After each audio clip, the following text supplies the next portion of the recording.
Wow,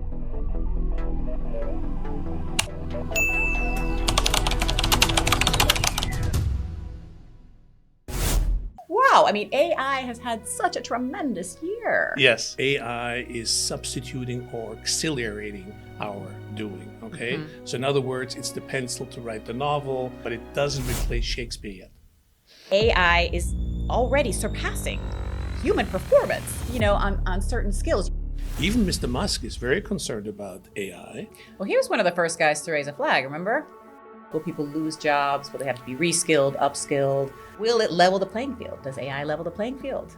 It also will be a system like thinking like a human, judgment calls, evaluations. But what if scenarios? Come on, like that cannot be like next year. The nature of AI is to learn. And the more they learn, the more data there is created, the better AI gets.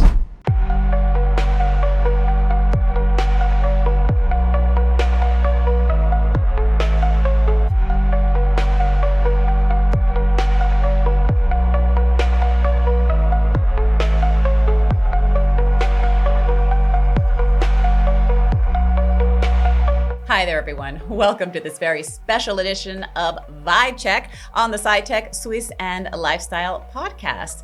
It's about everything AI, and today we're going to be looking back a bit at 2024, but also looking forward at all the exciting and challenging stuff that's coming up in 2025. And I'm joined now today by Peter Myrtle, who is the executive producer, Good morning, yes. of this podcast. Yes. A very warm welcome, and I have to say, congratulations, because as we know, AI is the hot topic and it is gaining a lot of traction on this podcast in particular, more than 1 million viewers. Yes, very good. We have to toca madera, as you would say in your home language. Yes. We have to touch wood here. Yes, we reached the 1 million sort of barrier in October, and we're now at 1,100,000. Yeah, very happy. Which again, is just, for me, it's a reflection of what we're seeing out there in the world, right? And the kind of traction, because wow, I mean, AI has had such a tremendous year. Yes, absolutely. And it all started really on a popular basis in 2023 when OpenAI came out with ChatGPT,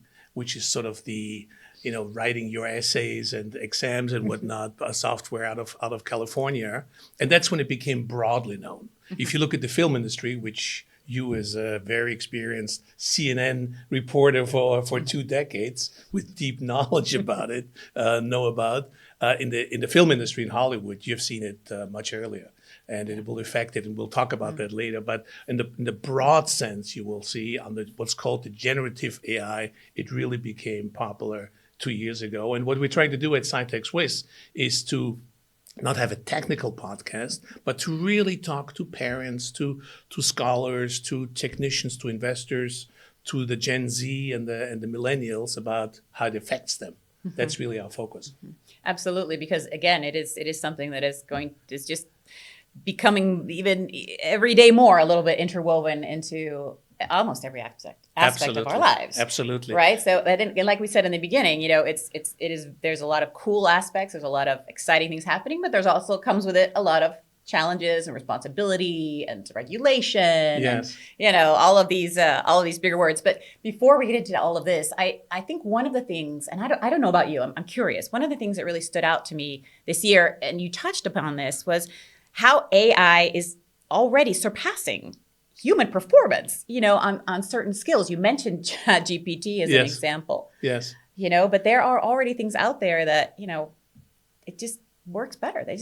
AI does it better. And you raise a very important topic that has to do with what's the effect of AI to us humans on a generic ethical way, and then very much on the labor market. We did a special a vibe check on the labor market that Economy Suisse did great research on, and we did it together with Margarita Silva a couple of months ago here in Switzerland, at least. We did one on ethics and therefore the regulations and how do you deal with that, based on research that has been done in Germany and quite interesting. And in general, one can say we are currently at a stage where AI is substituting or accelerating our doing, okay? Mm-hmm. So in other words, it's the pencil to write the novel, it's the Word document to write the novel, but it doesn't replace Shakespeare yet. I mean, fortunately, especially for the creative community. Yes. You know, in a few minutes, when we look forward a little bit at what's happening in 2025, Then we'll it's a different story. see, We'll talk we'll about see that some of those things because that are coming out. But looking at 24, the trends were that it grew and ChatGPT became widely known. OpenAI, the company that sort of created it, was founded, as everybody knows, by Elon Musk 10, 15 years ago, and currently has a market capitalization of $80 billion. yeah. That's kind of scary, right? I mean, that leads you up to the big companies that we sort of commonly know, car companies, what have you. So within a year, this company alone is bigger than the whole AI private equity market. So that just gives you a flavor of what's going on. So mind blowing. yes, It's mind blowing. Yeah. I mean, and when you think about it, now that you brought up the equity market, I Yes. mean, the investments that we've seen this year yes, in AI. yes. It's interesting. We can take this on a numbers basis and on a geographic basis. Let me sort of try to combine it because if you look at the three pools of countries and continents that are thinking about AI, it's number one, United States of America still, not surprising, Europe to a certain extent, and of course China. And the largest investor at the moment still is the United States with about 62 billion just in 23, 24. 8 times more than China, but unfortunately also 8 times more than Europe. So Europe is really not seeing the trend in private investments into this market. Why is this happening? What do you think? It's hard to say. I mean, having spent over 25 years on Wall Street and being a European, Americans just have a different relationship to capital markets than we Europeans do. Europeans are very credit driven, very time deposit, very safety, very, sometimes timid about the capital markets and stock market. Americans are more risk takers and what have you. So it's not surprising that the private investment market with 62 billion is driven by the Americans. However, one statistic we don't know, I mean, China has 8 times less than America, but we don't know what the government spends there. Right. Into the market. So it's a black box that will never be shared. But just on the numbers that are available, and we work there on the Stanford human aspect of alternative of AI on that. That's the data that they came up with. And tell me something. Do you think is this kind of rapid growth in Gen AI investment, could it lead potentially to a bubble like the .com? It's interesting. For you and me, 62 billion sounds like a lot of money, but let's put it in perspective. Since we also hear guests of Seeds Capital, which is a privately held company by the Seeds family, investing in private equity in hedge funds. Just to give you a flavor, one of the most broadly used instruments in the capital market is what's called equity traded funds, ETFs, right? Came out about 30 years ago. We at Deutsche Bank at the time were pushing it very hard. It's currently a $70 trillion market. The private equity market is about $15 trillion. The hedge funds is about a $6 trillion market. So we're still far away from what I would call the alternative investment spectrum to be seen there. So we're not in the bubble range yet. The only bubble that could burst is OpenAI being over leveraged and what have you. But at the moment there, I don't see a bubble. The opposite. I think there will be more investment companies coming out there, maybe Seeds Capital being one of them, to raise money, because I could see from an investor standpoint, it makes sense. How can I participate in this, right? I was going to ask you, of course, I'm not going to ask you for investment advice, but... Plus, I'm not allowed to give it. Exactly. But do you see it as an attractive space at the moment? I think so. Investment in AI. Yeah, I think so. As an investor. Because the underlying, what you want to have in the capital market is growth, right? And then with growth, of course, all the compliance and then the reporting is all fine. It seems to me that it's still too diversified and maybe too much into the garage stage. So still in the venture capital, even pre-funding stage, that it attracts the masses. So it's really the Silicon Valley guys who understand that market. Some pockets in Europe, particularly the UK, and some American PE and VC firms that get it here. One would think, looking at the technical universities of Switzerland, of Germany and France, for instance, that you would have much more offsprings in the VC and the venture capital space with AI. We did an interview with a PhD student at ETH, which is sort of the MIT of Switzerland, and I asked her. I said, "This is great what you're doing. The research, her research was showing AI and sleeping disorder." Okay. Just to show you where AI all fits in there. Yeah. And I said, "Well, it's great that you do that, but would you open up your shop with that?" And she said, "No, I stay on the academic route because there's no funding available, right?" So there needs to be... Interesting. There's like a disconnect happening. Exactly. Still. It's still not because as a venture capital firm, as a private equity firm, if you invest money for other people's, you want liquidity and depth in the market. Yeah. And we don't have that yet at 60 billion. That's just not enough. All the finance guys who listen to this tape laugh at that number, right? So that one company is larger than the whole market. So that shows you that we're still in the infant stages on the private investment side. As I mentioned before, my concern is that on the government side, government spending side, China might be a huge player. We don't know it. And we'll talk about what China is investing in. And when I listen to Germany will have elections in a couple of weeks. Right. France will have elections yet again. England is a mess.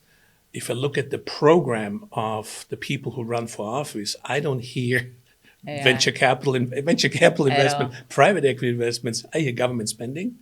But all that for social security and all that, which is fine and dandy, but doesn't help. So Europe is really behind the curve there, I'm concerned. Yeah, that's a. I mean, even in terms of model development, AI model development, we discussed. You mentioned models. The Americans are leading. The Americans are leading. The U.S. is really on the forefront. Absolutely, and still is. On the patent side, China is leading, which is again interesting.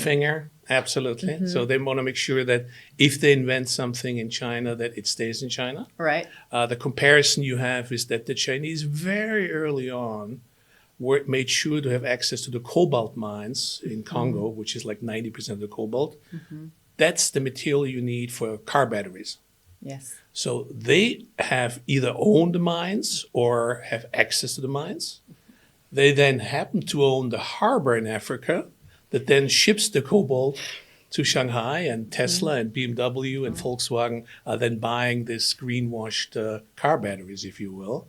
And if you talk to a German car developer, what the costs of a car are, an electric car are, 40% is the battery. Wow. So they basically monopolized the market. And the supply chain. And I have a suspicion, looking at the numbers from Stanford, they're doing the same thing on the AI side. And if we look a little bit back on 24 and China, geopolitical tensions between the U.S. and China, for example, really played a role in 24. And then one thing, again, another topic that's come up a lot in 2024. I myself at different events, this comes up consistently, and it's come up, I think, since the dawn of robotics, right? Has been, what will be the impact on the workforce? Will people lose jobs? Will they have to be reskilled, upskilled? How is this going to play out? And it's something that's, again, it's a difficult discussion because, will it level the playing field? Does AI level the playing field? It's a very important discussion, and we did a podcast on that called the Tsunami on the Labor Market, based on the Economic Suisse data. And as a summary, I can say it will affect about 10% of the Swiss labor force. So 90% will be positively or not at all affected. Let me give you the not at all, which is the mason, which is the carpenter. So it will be a long time before we invent manual labor. Yeah, I mean, before we invent a robot that puts the bricks together, that puts the carpet in your apartment, that puts that cleans the fireplace and what have you. So those are basically there's no correlation, or no elasticity, if you will, in economic terms. Who will be very much affected are the ones that are in sort of routine environments, not client-facing environments. Right. Client-facing saves you too. So the car salesperson is less affected than the car administrator or the guy who runs the bookkeeping for the car company. The bookkeeping is... That's AI totally. So people that are in the non-client-facing jobs will be affected. And who will profit very much is the higher skilled labor, particularly doctors. And if you talk to surgeons, they dream of AI in anything, because right now MRE and CT are sort of the high ones. Then you have an operating tool called Troya that's sort of on an octopus basis helping the surgeon already having 8 fingers in your body and whatnot. So they're super happy about the development there. Lawyers, in a weird way, also will be helped, although all generic stuff that lawyers do, like sales contracts for buying a house or any kind of routine application, will be replaced by AI. And if you just on a daily basis, if you book a travel or if you ask anything, AI is already there. It's very hard to find another person on the other end already that gives you an answer. Right. So Chat box has just exploded. It's absolutely. So that's absolutely a reality of that. So the labor force, there will be groups that will be affected. On the robotic side, particular those, and that's a good thing actually for the more poisonous or hazardous work, car painting, any kind of asbestos-related things, whatnot. It's a good thing that robots are doing that. On the war side, it's the robots that go in case there's an explosion and whatnot. So those are all the positive effects. But clearly, they're here to stay. And China is a huge investor in this market. I want to talk about 2025. I mean, we're kicking off the year, right? Yeah, because 2024 is what it was. We saw this tremendous this explosion in investment. We saw these more and more discussions about productivity and labor force and this.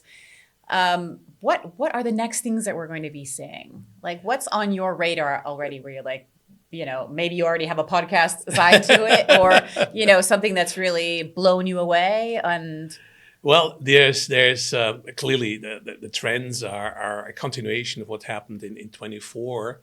One of my favorite, of course, is generative AI, which is what will ChatGPT doing, and the newest. Besides helping you pass the bar, or your medical exam, but there. If you look at the technical side of AI, it's basically a bunch of logarithms coming up with a solution. The other way to look at that is like driving your car, looking at the rear mirror. That's not a good way to drive a car because you rely on what happened in the past to help you predict what's going on in the future. Right. Okay. In the capital markets, we did this for a long time until in the 80s and the 90s. Some leading universities came up with what's called the Monte Carlo analysis, which sort of based on past knowledge did certain what-if scenarios going forward. Okay, forecasting, predicting earthquakes, weather reports and all that. And we know how good the weather reports are, even in a country like Switzerland. But more scarily, the next generation will look at the neurologic development of AI. So in other words, it's not just relying on what happened in the past and based on the knowledge that we have mathematically stored somewhere in the clouds. It also will be a system like thinking like a human, judgment calls, evaluations. But what if scenarios? Come on, like that cannot be like next year. Well, it's a trend that's very, very close. In what's called the LLMs, and we are here in a house where LLP and LL everything is like limited liability. It's not limited liability. It's although maybe large. It should be. It should. Maybe it will be. It should be. It's the large language machines. Yeah, that's where it comes from. So it comes from a side of language, and we know just learning the grammar of English, Italian, Spanish, Japanese, Chinese, Russian, whatever it is, how complex they can become very quickly. And from that angle, from the LLMs, we already have that neural system. So I've said before, we haven't replaced Shakespeare yet. Not in 25, but in 30, 35, I don't know. There might be not Shakespeare, but maybe just regular journalists out there that might be replaced by that because it's a machine that sort of gathers all that and then comes up and what that means and starts evaluating it could really things. Draw conclusions. Yeah, I mean this is just in the nature of humans. I mean we're the youngest species around, right? Yeah.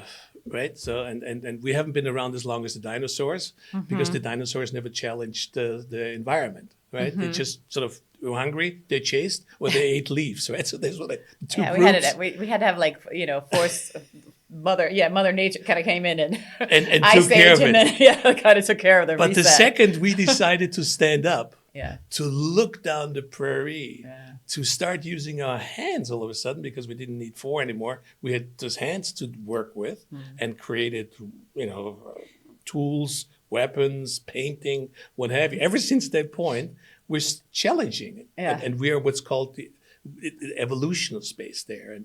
And Darwin really made his observation at a very, very crucial moment, because he did it just before the Industrial Revolution. If you think about it, his concern wasn't the Industrial Revolution, his concern was religion, right? In 1850, when he came out with it, he came back from his journey and let the book sit for 20 years. Because his concern was that, oh my gosh, religion is going to have a day. That all of a sudden I say God didn't create the humans. No, it was a monkey, or somehow we are, that's a cousin. That can't really be. So, and so he was perfect in the timing. And truly, ever since Darwin, we are in every year, we exponentially grow in our knowledge and what have you, with a negative side effect of affecting the environment, right? Which is a whole other different conversation, right? topic, whatnot. Which we will get to at But some point. it's in a human nature to learn more and to be curious.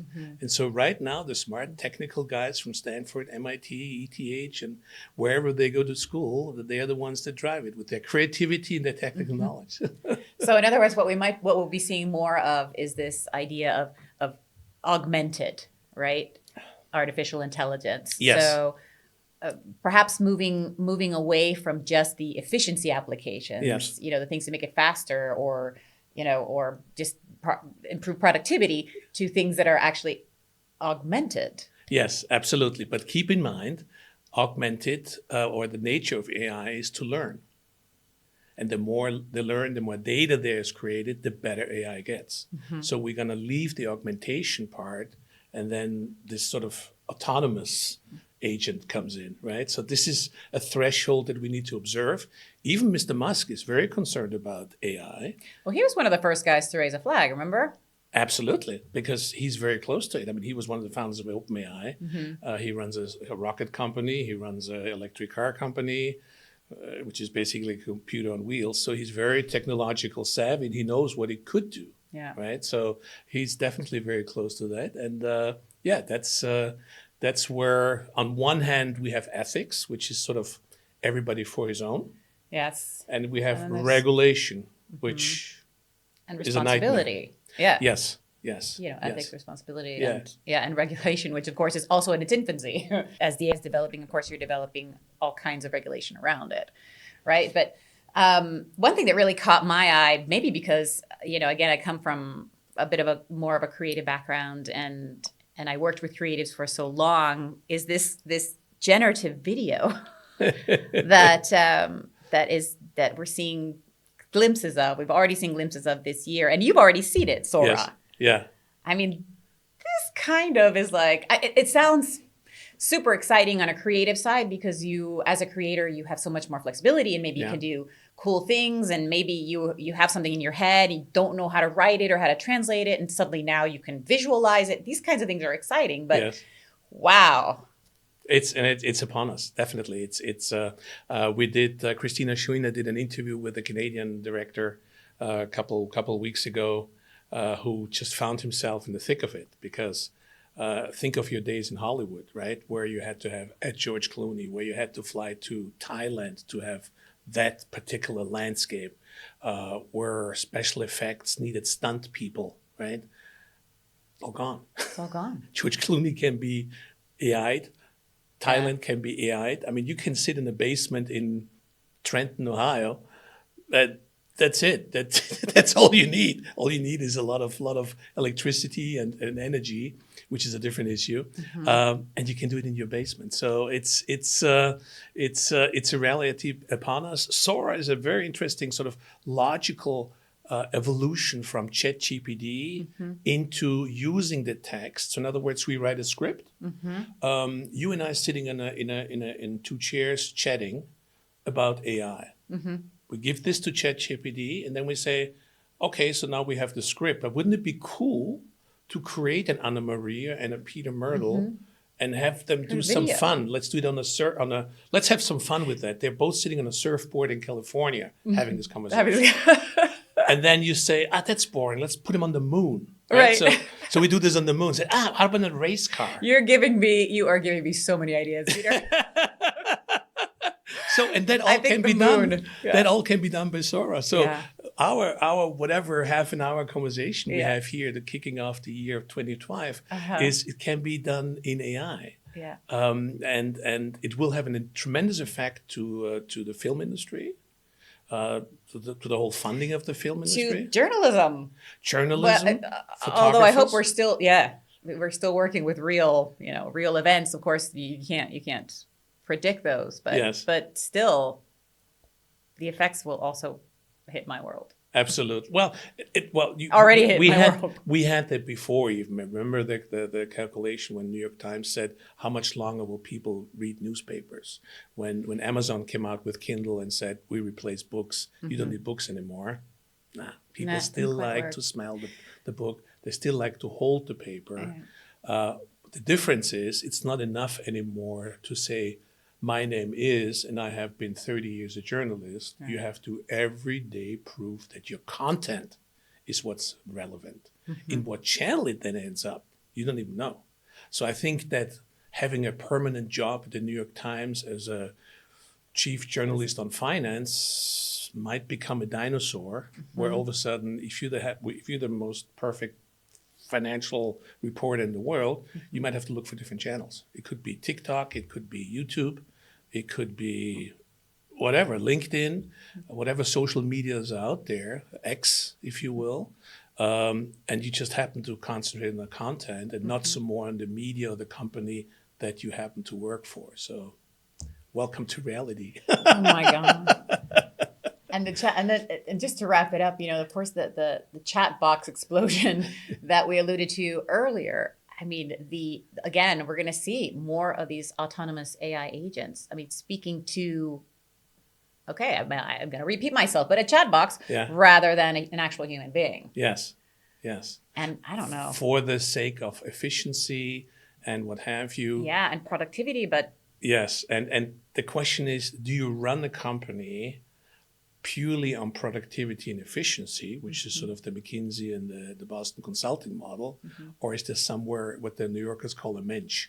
Is there somewhere a heart that you have to worry about, right? Yeah. And so I hope we're not going to turn into this sort of robotic engine companies in the future, like a Wall-E or Eve and what have you in the movie industry. In the movie, but really with where you have a human heart somewhere. And at the moment, we created something that is not dissimilar. Goethe wrote a poem about 300 years ago about the apprentice. When the saucer leaves the house, the apprentice thinks, the saucer can do, I can do, right? So the saucer said to him, while I'm out for lunch, could you clean the house? Right. And so the apprentice went to the brooms and said, apprentice, exactly. And so the saucer went to the apprentice went to the broom and said, okay, clean the house. And I said, well, one broom isn't enough. Let's have 50 brooms, right? And whatnot. The only thing he didn't know is how to stop it, right? Yes. That was 300 years ago. So the problem we are facing is not that new, right? So the issue is similar to Goethe. But that is a cautionary tale. So maybe that is something also to take away. Is there's a lot of exciting stuff happen, but there's also responsibility that comes with it. Ethical responsibility, freedom, regulation. I'm not a big believer in. Why?